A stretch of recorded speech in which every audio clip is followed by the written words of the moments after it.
Samantala, hindi lamang basta pambabangga at paninira kundi pati tear gas naranasan ng mga sundalong Pilipino sa marahas na paghaharap nila ng China Coast Guard sa Ayungin Shoal nito pong June 17. Pero ayon sa China, ang mga Pilipino raw ang nambangga sa kanilang Coast Guard. Saksi si Joseph Moro.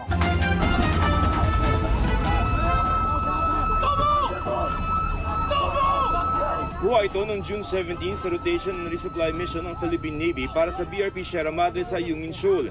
Mga sundalo natin ang mga naka-brown na fatigue, ang mga naka-orange na life vest China Coast Guard na ang isa may hawak pang palakol. Tinalian na ng China ang inflatable boat ng Pilipinas na sinisikap bawiin habang umaalingaw ang malakas na sirena. Nakalapit na noon ang inflatable boats ng Navy sa BRP Sierra Madre.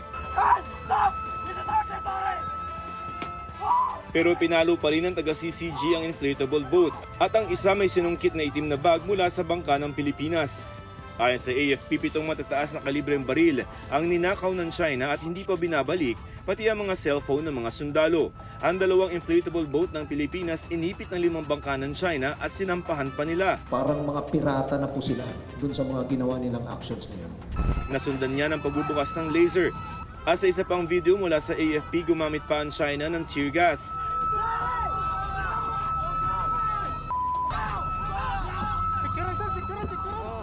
Sa gitna nito, nilalapatan ng paunang luna si Seaman First Class Underwater Operator Jeffrey Facundo na naputulan ng noo ng hinlalaki. Sa isa pang video, nakatutok sa mga tropang Pilipino ang matatala sa sandata ng CCG. Binuhusan sila ng tubig ng mga sundalo sa BRP Sierra Madre. Hanggang sa isa sa mga taga-CCG pinagsasaksak ang inflatable boat ng mga Pinoy, habang patuloy ang pakipaghatakan ng China Coast Guard sa mga Pinoy. Sa isa pang video, makikita ang dalawang Chinese vessel na inipit ang isa pang inflatable boat ng Pilipinas na ayon sa AFP ay ninakawan ng supplies at sinira para hindi na makaandar. Mula nang harangin ng China Coast Guard ang RORE mission sa Ayungin Shoal umaga ng June 17, inabot ng hanggang gabi ang rescue operation at pakikipagnegosasyon na ginawa ng Philippine Coast Guard.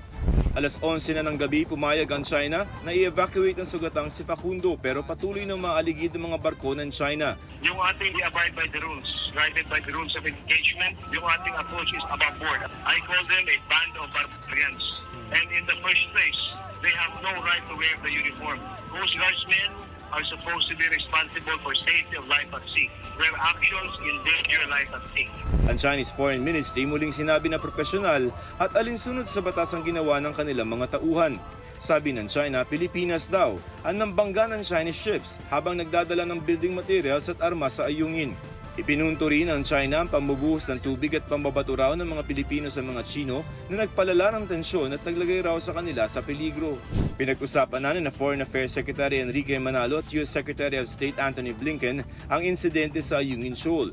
Bukod sa Amerika, ilan pang bansa at organisasyon ang nagpahayag ng pagkabahala sa insidente, kasama rito ang Japan.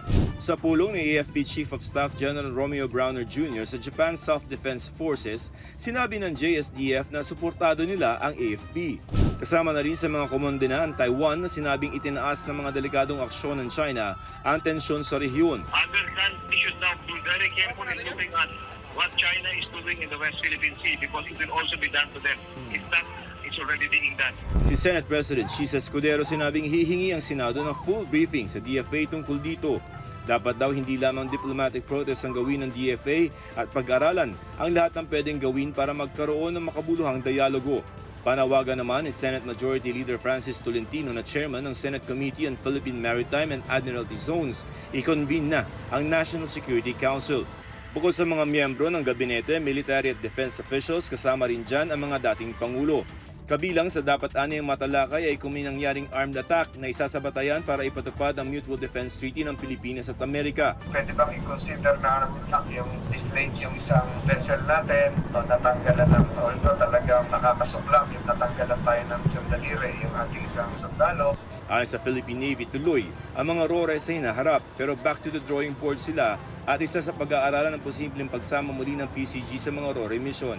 Titiyakin ding better equip ang Navy sa susunod. Pero susunod pa rin daw ang Pilipinas sa rules of engagement at hindi tayo ang unang magpapaputo.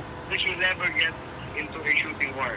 that they would like to push us to fire the first shot. Yun ang labanan dyan. So, understand Chinese thought, papatong tayo sa maling paraan. Para sa GMA Integrated News, Joseph Morong, ang inyong saksi. Mga kapuso, sama-sama tayong maging saksi. Mag-subscribe sa GMA Integrated News sa YouTube at para sa mga kapuso abroad, samahan niyo kami sa GMA Pinoy TV at sa www.gmanews.tv.